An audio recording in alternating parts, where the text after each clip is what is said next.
Gamespot gives Cyberpunk 2077 a 7 out of 10 and starts trending on Twitter. People who have never played the game decide to defend it and attack Gamespot. And I take a look at actually this reviewer's history, and we see an interesting trend. Hi everyone, this is Jake, your resident content cowboy here, yeehaw, and we're looking at some of the criticism about Cyberpunk 2077, the big one coming from GameSpot. Their review of Cyberpunk 2077 starts, Cyberpunk 2077 has standout side quests and strong main characters, though its buggy, superficial world, and lack of purpose bring it down.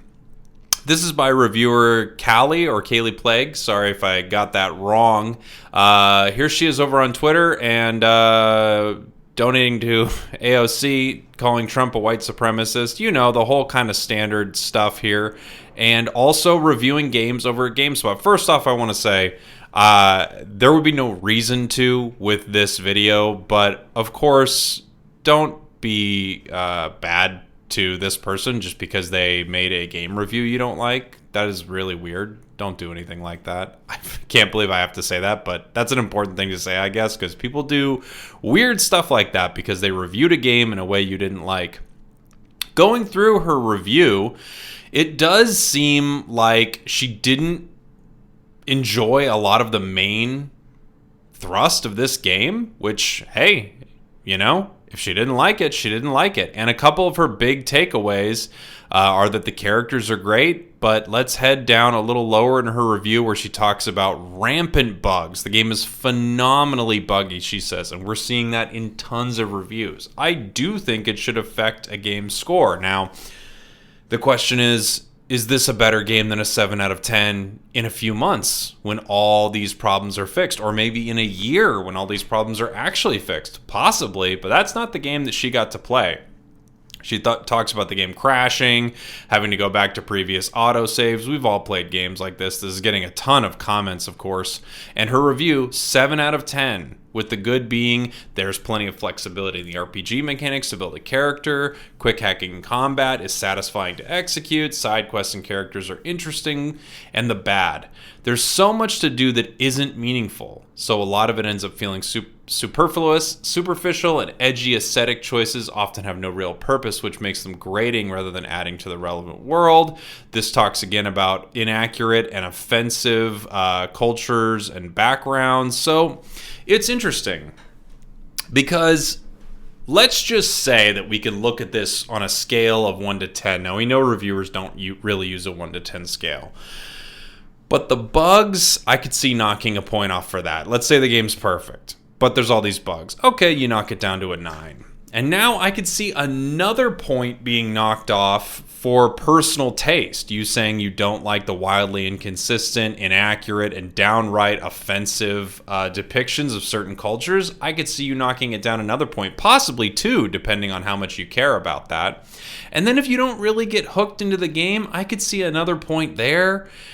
Games don't really hover around a 10 unless they blow you away. So this review from her feels about accurate.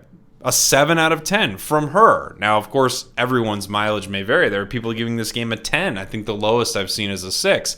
I want to look at a couple other of her reviews so we can see where she lines up on some large games that have been released recently to get an idea of whether or not this is a review you can trust for you personally.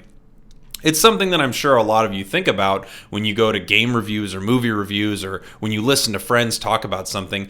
There are friends that when they tell me I need to see a movie, I absolutely have to run out and see it. And then there are other friends where I think, yeah, they might have liked it, but I'm not really as I don't know, simpatico with their movie reviews or opinions. Same thing with gaming. There are people who like games and I think, yeah, they like that. They like that type of game and it's really not for me. And then there are other people who tell me I need to play a game and I definitely need to hop in and play it. So let's look at a few of her other reviews.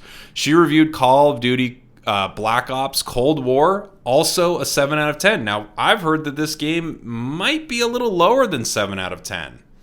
That's what I've heard from people in my orbit a little bit, that there's real problems with this game, but she gives it a 7.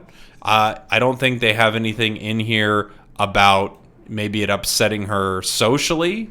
So perhaps that's why it's a 7 and not a 6. But that seems to be in line when reviewers use the 7 out of 10 grading scale. That seems to be in line with what a lot of people feel about this game. I don't think people are going crazy excited for Call of Duty Black Ops Cold War. Now let's see The Last of Us Part 2. She gives The Last of Us Part 2 an 8. And I know a lot of people think The Last of Us Part 2 is awesome, and I know a lot of people think that The Last of Us Part 2 is an absolute horrid disaster. I fall somewhere in the middle, where there are parts of it I really, really like, and parts of it I really, really don't like, and giving this game an 8, I think given what we see from the major reviewers out there, I think that's a pretty reasonable score for The Last of Us Part 2. And given that it's a pretty reasonable score, I think she might be giving a pretty reasonable score, again, at least for her, for Cyberpunk 2077. Now, if you could turn off the bugs somehow, and turn off the fact that she doesn't like some of the depictions of people in this game, it sounds like this game is an 8, 8.5, maybe. But I could be wrong.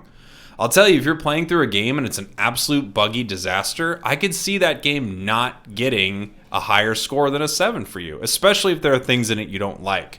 So again, nothing against this reviewer. I think for them, this feels like about the score they're going to give this game, and it feels like about the time they had with it. Now, I know some people, I think, are going out there giving this game a bad review because they know it's going to get more clicks than a perfect score review. It just is.